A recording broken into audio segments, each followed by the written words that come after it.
亲爱的弟兄姐妹，大家平安。在今天这个礼拜天的主日讲坛，我要跟各位弟兄姐妹来分享一个有关于我们生命当中因为神所命定的一个神圣的一个侍奉。我们的工作手所做的工是神所喜欢的。让我们从今天的经文，特别是在罗马书第12章第1节，保罗教导我们，我们手所做的工作，一种服事，跟我们的敬拜，跟我们的属灵的生活是息息相关的。愿我们从今天的经文能够得到教导跟帮助。我们除了职业之外呢，当我们共同生活的时候，经常我们必须要彼此的关心，彼此的扶持，甚至彼此的服事。自古以来，基督徒的共同生活都将服事人当作一种神圣的事情，别人的吃喝，别人生活上的需要，远胜过于我们自己的需要，这是一个神圣的事情。让我们能够学习主耶稣基督今天所带给我们的话语，特别是在约翰福音第13章，主耶稣用一个彼此洗脚，就是他为了门徒彼得他用一个很生活化的一个方式，就是洗了彼得的脚，来代表一种服务别人、服侍别人的一个象征跟图像。这个图像就在2000年带给基督徒用一种把服侍别人当作一种神圣的一个生活。让我们在今天能够从主耶稣基督所带给我们这一个勉励的话语，你们当照着去做。各位弟兄姐妹，我们身为一个基督徒，不只是追求一个属灵的恩膏，我们更能够因着爱上帝而把服务别人当作我们生命当中一种很神圣的一件事情。所以今天我要跟各位弟兄姐妹通过今天的经文，跟我们彼此在属灵的这云端上的一个分享，我们能够领受主耶稣基督所带给我们蒙神喜悦的生活态度。有一首诗歌是我生命当中非常得到激励的一首诗歌，越侍奉越甘甜。这一首诗歌不只是有一个很美丽的旋律，更重要的就是带给我们许多属世生活跟属灵生活的一个结合。自从我认识主耶稣基督，我越侍奉就越甘甜。我相信有许多的基督徒都喜欢这一首歌。首先，我用这一首歌来为各位弟兄姐妹做祝福跟祷告。愿主耶稣祝福你的生活跟你所做的工作，让我们越侍奉越甘甜。在罗马书第12章第1节，保罗说这是一个理所当然的服事。你当将自己献为活祭，是神所喜悦的，是神圣的，是理所当然的。服事在罗马书第12章第1节，其实自古以来2000年，服事在西方的世界，特别是在经过基督教祝圣的一个国度里面，服事其实就是礼拜。这一个字来自于原来的希腊文英文翻作 service， 所以在西方的礼拜天，它叫做 Sunday service， 主日崇拜 Sunday service。 这是一个双关语，一方面是谈到敬拜上帝，另外一方面谈到服事。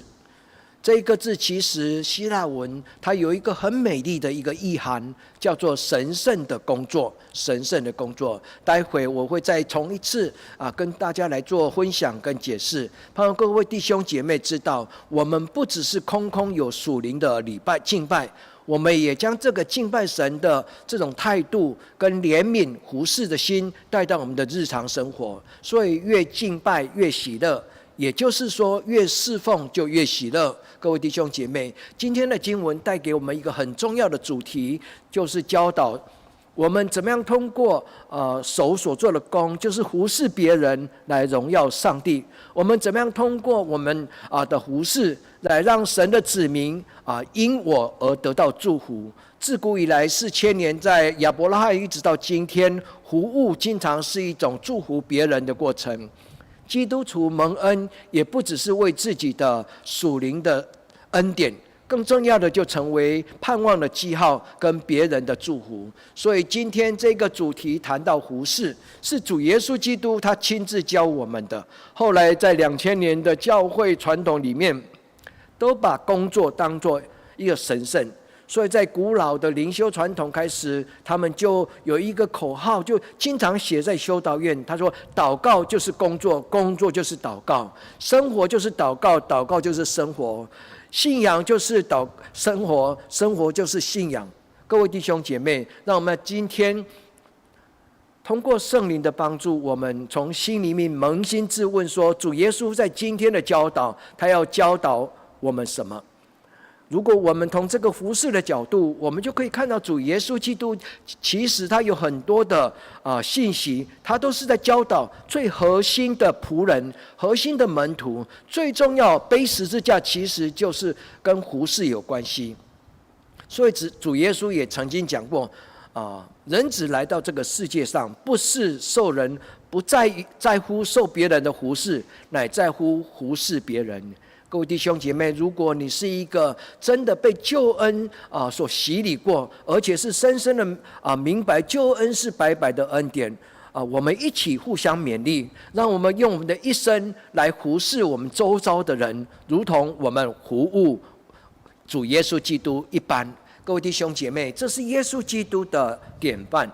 这也是耶稣基督的心意。因为耶稣基督把服侍人当作上帝所给他的使命，所以他服侍乞丐，他服侍边缘人，他服侍甚至那些被人瞧不起的妓女，他服侍许多软弱的人。主耶稣基督怜悯他们，就如同没有牧羊人的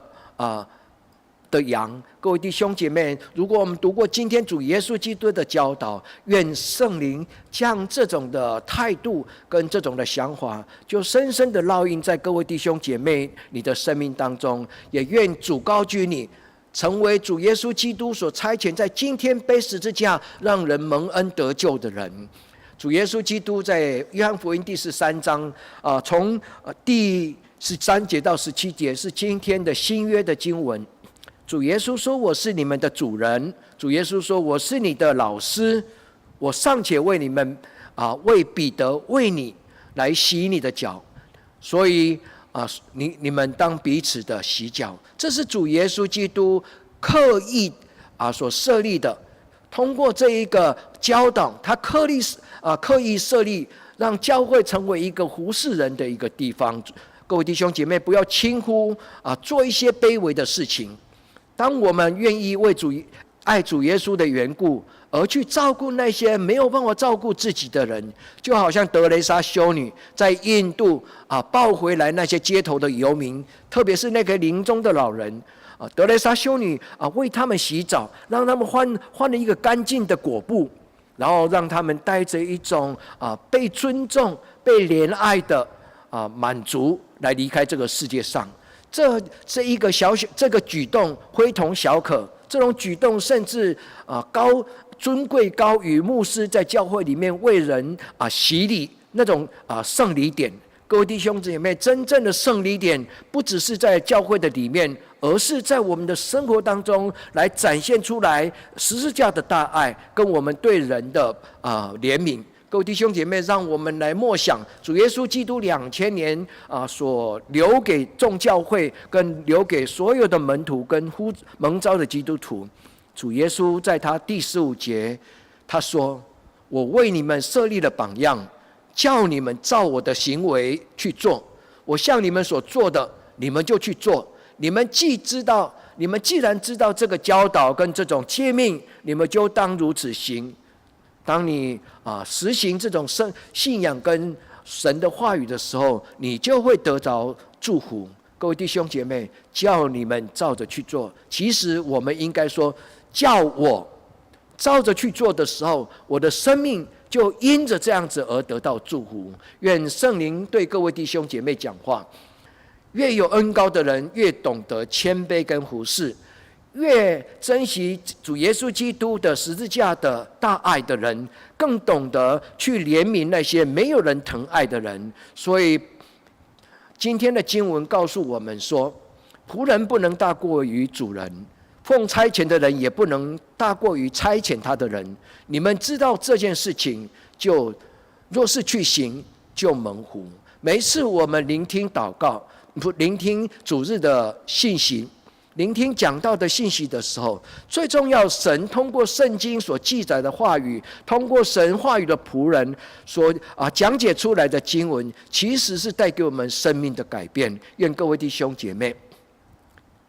听能够明白，心里头能够知道，而且有一种愿意行动的一种圣灵的一个感动。所以耶稣说：你们既然知道这些事情，若是去行，就蒙福。而且耶稣在这一段设立这一个服事的圣礼点的时候，早在他的前面的第1章，耶稣也曾经讲过一句话：人若服事我，我务必尊重他。所以基督徒的服事，其实把每一个大小事，如果是为耶稣基督而行，因为耶稣基督白白给我们的恩典，我们愿意白白的去服侍别人。我们所做的事情，其实就是坐在耶稣基督的身上，坐在耶稣基督的身上，也就是坐在天父上帝的身上。因为耶稣基督曾经说过：凡为我的名给你们当中至微小的人一口水，你坐在那个至微小的人身上，坐在那个边缘人身上的美事，就是坐在天上我们尊贵的上帝的身上。各位弟兄姐妹，愿神将这种尊荣的心能够放在你的家庭，让你的孩子跟你的家族生生世世能够成为神贵重的一个仆人，能够经常的代表耶稣基督，代表上帝来关照我们身边需要的人。所以今天除了在耶稣基督的教导之外呢，我们又要回到今天的列王纪上第2章，这是一个圣经里面一个非常经常让我们提出来讨论的一个圣经人物，叫做大卫。这一段的经文在列王纪上第2章第1节到第3节，他所谈的其实就是大卫王为所罗门留下来的一个遗嘱。他对他的孩子说：我要走人生当中的最后1里路，我要告诉你，我要提醒你，当遵守耶和华的话语，就是遵从我们的祖先历代所留下来，从摩西所留下来的5经当中每一句话。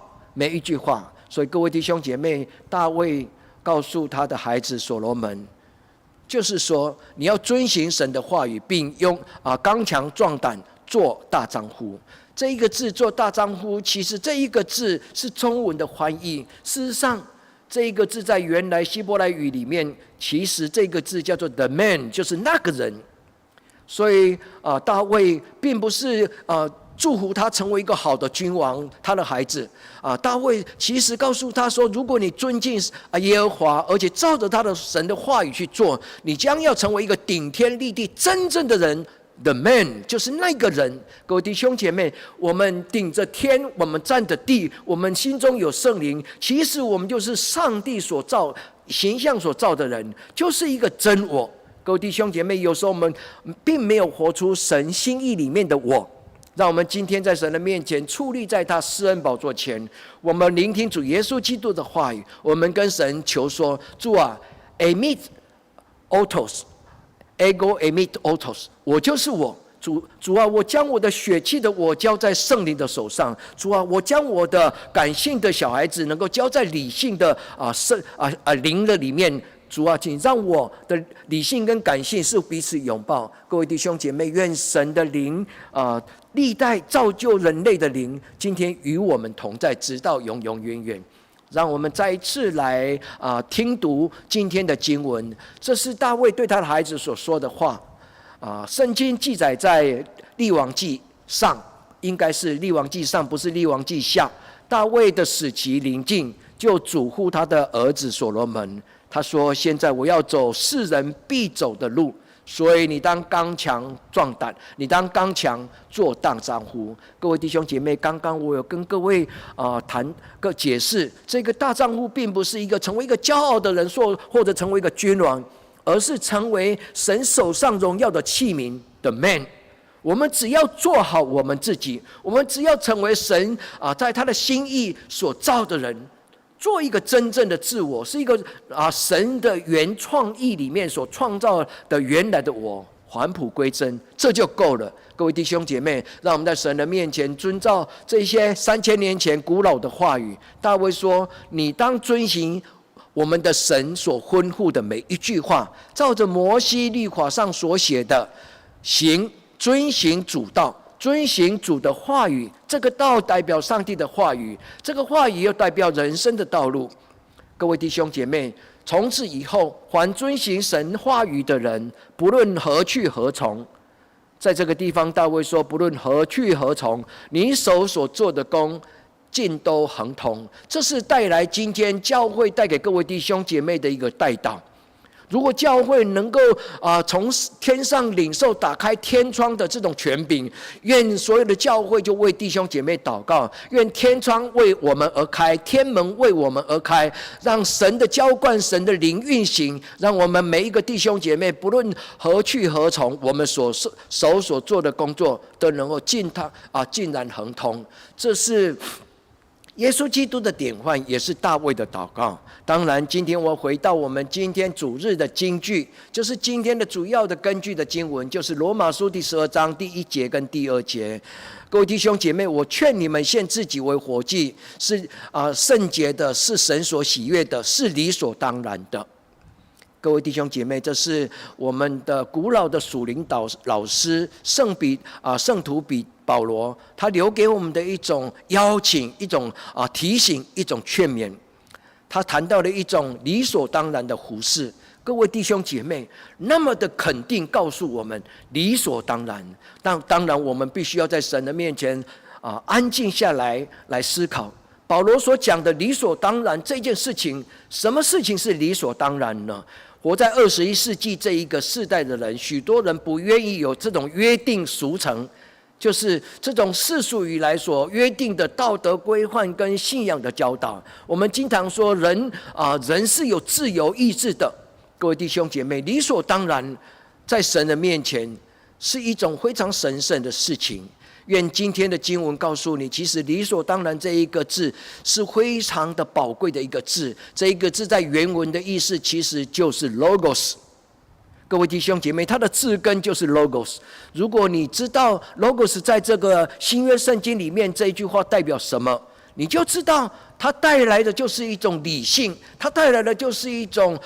逻辑，它带来的就是神圣的话语。所以道成肉身，这个道这个字在圣经里面就翻译成为神的话语。理所当然这一个字其实就是 logos 它的字根，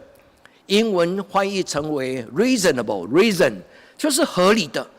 在神的眼中，在基督徒，在教会里面都看为理所当然的，就是神的良善，神的圣洁。神是有所为有所不为，神是圣洁的，神是忌邪的。所以基督徒当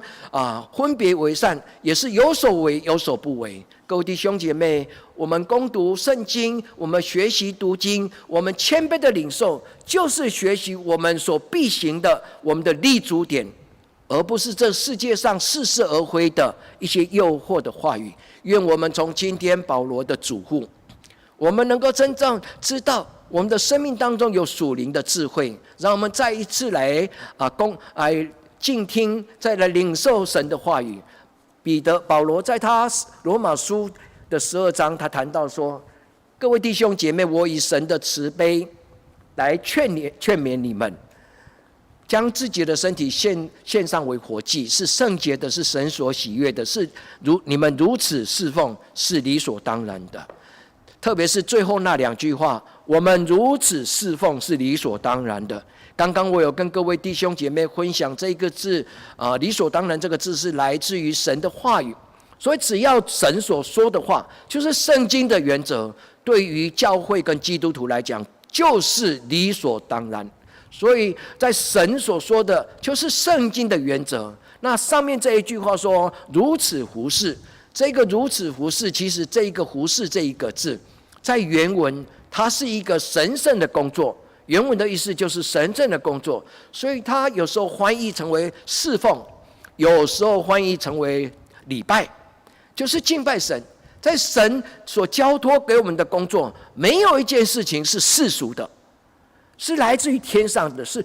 传天国的福音，跟天国的事情是一样的神圣。所以我们照顾孤儿寡妇，我们照顾弱势者，我们做社会福利，教会能够做怜悯人的事情，教会能够敞开大门，成为没有围墙的教会，让有需要的人他24小时能够进到神的圣殿来亲近神。这一切的事情，不只是照顾弱势者，而是代表上帝的拥抱，所以它是一个神圣的事情。各位弟兄姐妹，让我们首先来看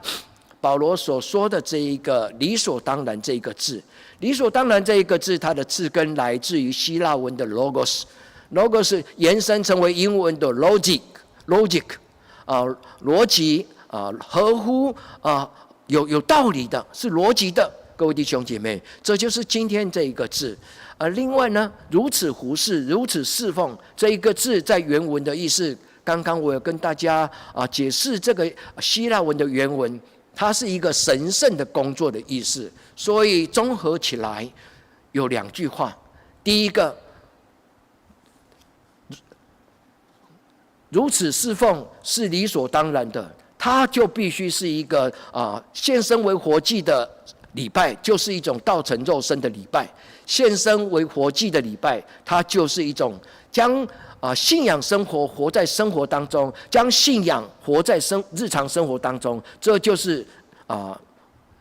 献为活祭，也就是道成肉身的意思。第二个，这也是一种理所当然的服事。所以在今天的主日信息当中，我盼望各位弟兄姐妹能够知道，礼拜天的敬拜是仰望神，但是周间从礼拜1到礼拜6，我们是带着神的话语回到这个世界，我们是带着神的话语回到这个世界，是一种属灵的服事，是一种神圣的服事。保罗说：“我为你们讲解。”保罗说：“我讲道不是用智慧婉转的话语，我讲道给你们听。最重要的一个动机是愿你们蒙恩，愿你们得着属天的益处。”各位弟兄姐妹，自古以来，所有讲解神的话语，不论是犹太人的拉比，或者在教会的牧师，或者你在教会里面的小组长、属灵的长辈、属灵的老师。每一个传递神话语的人，我们传递神话语的最大的动机，不是要控制别人的思想，不是要牢笼人的心智，不是要情绪的勒索。所以在教会里面传递神的话语的人，就是为了对方的成长跟他属灵的益处而讲。所以在教会里面，不论是主日的讲道，或者查经共同的读经、研经、查经。各位弟兄姐妹，这就是教导我们的弟兄姐妹能够成为一个耶稣基督的门徒，真的能够在生活当中有良善的心意念，能够有良善的情绪，然后能够行为就是生活出来一个好的见证行事合宜，能够忠心用生活来见证上帝。各位弟兄姐妹，所以在今天的主日，我们有2个功课。第一个功课，我们必须让圣经的话语成为理所当然。我们必须让圣经的话语成为理所当然。所以在500年前，教会从天主教的软弱当中，当时的教会的情境当中，能够成为一种新的一种宗教改革的一个潮流。当时他们就有一个非常重要的一个认知，叫做 Sola Scriptura， 意思就是唯独圣经。是神的话语是我脚前的灯，是我路上的光。神的话语属天的圣经的教导是一种绝对的原则，就是圣经的原则就是我生命当中理所当然的事情，哪怕是我不能够了解，哪怕是我还是暂时不懂，我都愿意谦卑的领受。这个叫做理所当然，也就是保罗所讲的合乎逻辑的，是一个 logic， 是一个 logos。 各位弟兄姐妹，所以这一句话下来就是告诉我们，我们的属灵的敬拜，我们的灵修，我们的内心的世界，我们的心思意念，我们的情绪，我们的欲望，都是一种被分别为圣的。所以我们用全人尽心尽性尽力尽意，这种全然的理所当然的心境来做礼拜，而且不只是做礼拜，而是带进到我们的生活的当中。各位弟兄姐妹，让我们今天能够了解这一句话是神留给我们的。通过保罗的感动，他就引用了神的话语，说神的话语就成为理所当然，神的话语就带进了基督徒的礼拜，神的话语就带进了基督徒的敬拜，神的话语就带进了基督徒的生活当中。所以敬拜就是生活，敬拜就是祷告，敬拜就是人生命当中的每一个时刻。各位弟兄姐妹，这就是理所当然的意思，也是保罗所留给我们的。所以当保罗说各位弟兄姐妹，我劝勉你们献自己为活祭，意思就是说，当我们在会幕、在会堂、在教会做完礼拜的时候，神差遣我们进到世界的里面，我们就是神的祭品，我们就是神的祭司，我们就是献身为活祭，我们的生活就是敬拜，敬拜就是生活。所以在古老的灵修传统当中，他们就变成一种戒规，在他们的修道院里面，他们说祷告就是工作，工作跟的神圣跟祷告一样，他将工作跟祷告结合在一起，他将礼拜跟生活结合在一起，所以圣经就生活化，生活就圣经原则化。各位弟兄姐妹，盼望我们都懂，而且我们都被转化，不只是在这个地方懂，而且在这个地方感动，而且在我们生命里面的灵就被养成为耶稣基督的所差遣的仆人。让我们在今天的礼拜能够听到耶稣基督他所讲的话，他说照着去做，凡你们知道的事情就去做。耶稣讲了许多有关于服事的故事，所以耶稣说，如果你坐在你弟兄姐妹当中那一个边缘人，那个最不起眼的，在社会阶层里面最低的，在教会里面被看最没有用，其实不应该是最没有用，在人看是没有用，但是在神的眼光的里面，每一个人都是他的宝贝儿女。各位弟兄姐妹，耶稣说，你们如果坐在一个边缘人的身上，就是坐在我的身上。耶稣也说，你坐在我的身上，我天上的父就尊崇你们。当我们为耶稣基督的缘故去做这些生命的怜悯美丽的事情，神就在天上跟我们拍拍手，他就告诉我们说，进来吧，我忠心的仆人，进来吧，我为你预备了家里面一个荣耀的一个坐席。各位弟兄姐妹，盼望有一天我们到了天堂门的时候，我们的天父上帝带着那种慈祥的声音，就告诉我们说，我亲爱的女儿，我亲爱的孩子，我爱你，因为你在世上为我去爱过别人。各位弟兄姐妹，让我们在神的面前，我们知道不论什么事情我们今天所做，将来绝对不会是偶然。今天我们为了爱的缘故，为神做一个圣洁的坚持，为人做一个爱的服事，这些事情在神的眼中都必记在他的天堂的生命册上。各位弟兄姐妹，愿神让我们知道，今天我们所做的事情是一个国度性的事情，是神所喜悦，凡是为主所做，所以理所当然的服事。第二件事情，他必须是为主而做，凡事都为主而做。第三件事情理所当然的服事，它是一个国度性的服事，它是一个天国的服事。它记载在哥林多前书第4章跟彼得前书。因为神设立我们成为他天国的管家，所以当我们被呼召成为基督徒之后，当我们在教会里面被按立、被设立，当我们领受了主耶稣基督就交给我们这个教会的这种生命的属灵团契的一把钥匙。主说，我将这个钥匙交给你，你所开的门没有人能关，你所关的门没有人能开。主耶稣将十字架这一把钥匙就交给我们，成为他国度性的一个管家。各位弟兄姐妹，理所当然的服事。第四个，它必须是一个心意更新而变化的服事。我要鼓励各位弟兄姐妹不论我是牧者，你们是长子，或者一个教会里面的受托的一个小组长，我们必须用神的心意来做事情，我们必须用耶稣基督的心意来做事情，而不是用我们曾经在自己的事业里面，或者在公司里面是一个董事长，是一个经理，用一个属世的身份来管理神的事情，反而必须谦卑的学习耶稣基督。这个叫做心意更新而变化的服事，这是紧接而来在罗马书的第12章第2节。他说：“不要效法这世界，当心意更新而变化。”所以理所当然的服事是按着神的心意的服事，也是带有圣灵的新样。各位弟兄姐妹，愿神大大的重用你。愿神大大的重用所有每一个愿主耶稣基督背十字架的弟兄姐妹，我们带着心意更新而变化的服事，能够兴旺，能够兴起神的福音，让他的教会能够成为这一个世代的一个大大的祝福。最后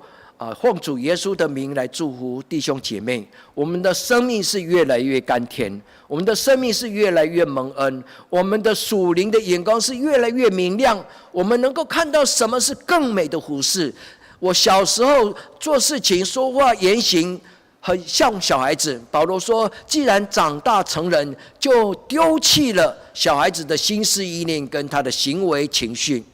各位弟兄姐妹，我们必须成为一个长大成人，有一个更美的服事的态度，有更美的意念，有更成熟的属灵的原则。各位弟兄姐妹，奉主耶稣基督的圣名，我们彼此祝福，听者宣讲者都同样的蒙福。我深深的相信，我们为主所做的一切事情绝对不会落空所以我们活着其实是为了侍奉神。让我们高唱这首歌说：“主啊，我活着就是为了侍奉你，我的一生就为了侍奉你。”我深深的相信，我一生当中所做的事情，没有一件事情是偶然的。我一生当中所做的事情，也绝对不会落空。甚至就明白了德蕾莎修女说：“用爱做小事。”许多人看不起这种卑微的事情，各位弟兄姐妹，当用耶稣基督的眼光来看，世人所看为小事，在神并不一定是小事。让我们在圣灵的帮助当中，我们能够明白耶稣基督所给我们的。那今天要结束之后，愿圣灵继续带领亲爱的弟兄姐妹，我们继续保持着一个安静的心，在神的面前说：“神啊，什么是你所喜悦的侍奉呢？什么是你所喜悦的敬拜呢？”我们空有敬拜，如果没有行动，那个敬拜是空虚的，是虚浮的。所以我们的服事必须是在教会里面的敬拜，也必须是日常生活上的一个见证。让我们回到我们自己的生活当中，让我们在我们今天的敬拜当中真正的能够审慎的来聆听耶稣基督所讲这一句话。他说：“你们既然知道，就照着去做。”当我们个人灵修读经，或者在教会共同的敬拜当中，牧师所宣讲的神的话语，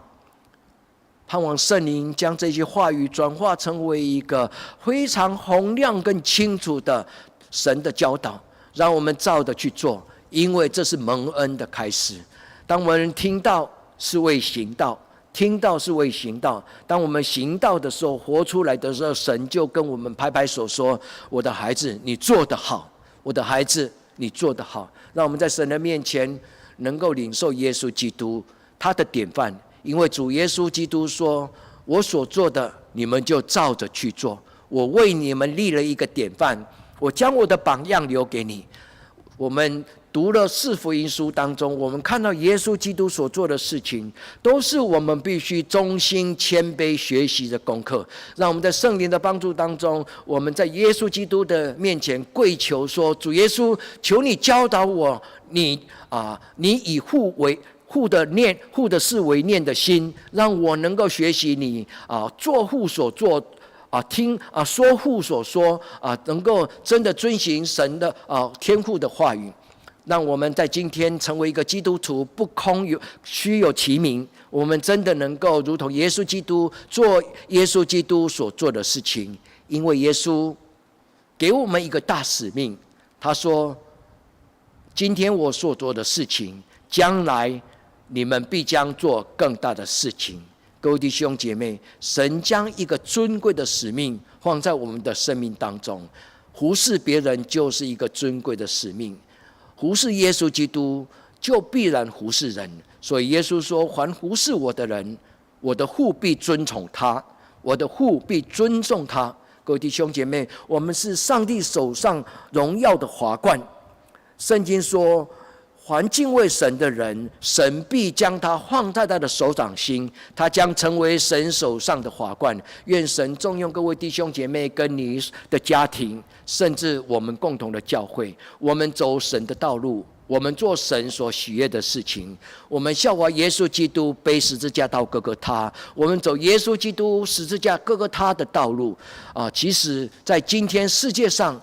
我们为真理做见证，就是走耶稣基督的道路。愿上帝将更美的事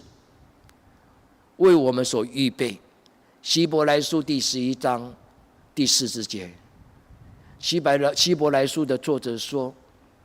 神为我们预备，为我们将来预备更美的事。这是我们的宣告。你我当每一个因着耶稣基督的圣名成为神的孩子，天上君王的孩子，我们将领受更美的事情。哈利路亚！愿上帝的灵祝福弟兄姐妹，我们同心来祷告。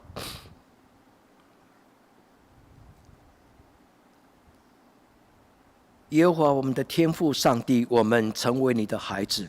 何等的蒙恩！今天我们聆听到神你自己的话语，我们的心里面，我们从心里面有一个感动，说：神啊，让我成为一个举杯与人同得福音好处的基督徒。自古以来，蒙你疼爱，蒙你宣召的，你手上的仆人，你设立他们成为因人的